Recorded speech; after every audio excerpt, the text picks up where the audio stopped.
আমার সঙ্গে আজকে যে আছে তার মেয়েদের ফ্যান সংখ্যাটা গুনতে গেলে হয়তো বেলা পেরিয়ে যাবে। তো সেটা আমরা নাই বা করলাম, আমরা ডিরেক্টলি একটা কনভারসেশনে যাব, কারণ অর্পণ দা ফর দ্য ফার্স্ট টাইম অডিওতে কাজ করছে মির্চি অরিজিনালস এর একটা গল্প ফসফরাস। তুমি একটা খুব স্পিরিচুয়াল লাভার টাইপের একটা চরিত্র করলে, তো সেটা কেমন লাগলো সেটা তো পরে জিজ্ঞেস করবো, কিন্তু তুমি রিয়েল লাইফেও কি এরকম spiritual lover? I think a lot of people would want to know. এটা তো যাকে ভালোবেসেছি সেই ভালো বলতে পারবে আমার বলার থেকে। তবে স্পিরিচুয়াল কিনা জানি না, তবে লাভার তো বটেই। লাভার তো বটেই, obviously. I think everybody agrees on that.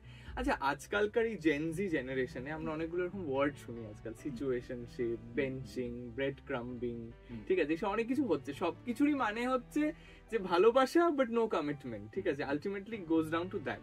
তো what do you believe in? তোমার স্কুল অফ থটটা কি, যে ভালোবাসা মানে কি ফুল কমিটমেন্ট, নাকি ঠিক আছে একটুখানি ছাড় দিয়ে একটু আগে চেক করে নি তারপরে, এরকম কিছু কি তুমি বিশ্বাস করো? আমি এত কমপ্লিকেশনে না গিয়ে আমি যেটা বিশ্বাস করি বলছি। আমার যেটা মনে হয়, যেখানে একজন মানুষ আর একজনের ক্ষতি করছে বা আমার জন্য অন্য কারো ক্ষতি হচ্ছে, এরকম যে কোনো কাজই খারাপ, সেটা রিলেশনশিপ হোক, জীবনের যে কোনো প্রেক্ষিত হোক। আমি যদি অন্য কারো ক্ষতি না করি, এমন ভাবে আমি জীবনযাপন করছি, তাহলে সেটা ঠিক আছে। আর তোমার কাছে হোয়াট ইজ, মানে মানে লোকে বলে না যে আমার প্যাশন এইটা বা আমার ভালোবাসা এইটা করলে আমি মানবো যে খুব প্যাশনেট লাভার। সে what is your definition of passionate love? মানে তুমি কি করতে ভালোবাসো? আমার মনে হয় সেটা হচ্ছে করতে, মানে আমার হচ্ছে ডুইংটা হচ্ছে ইম্পর্টেন্ট। মানে আমি, ধরো তোমার জন্মদিন, আমি তোমায় এখন খুব সহজে হোয়াটসঅ্যাপে একটা হ্যাপি বার্থডে পাঠিয়ে দিলাম, একটা বড় মেসেজ টেস্ট লিখে।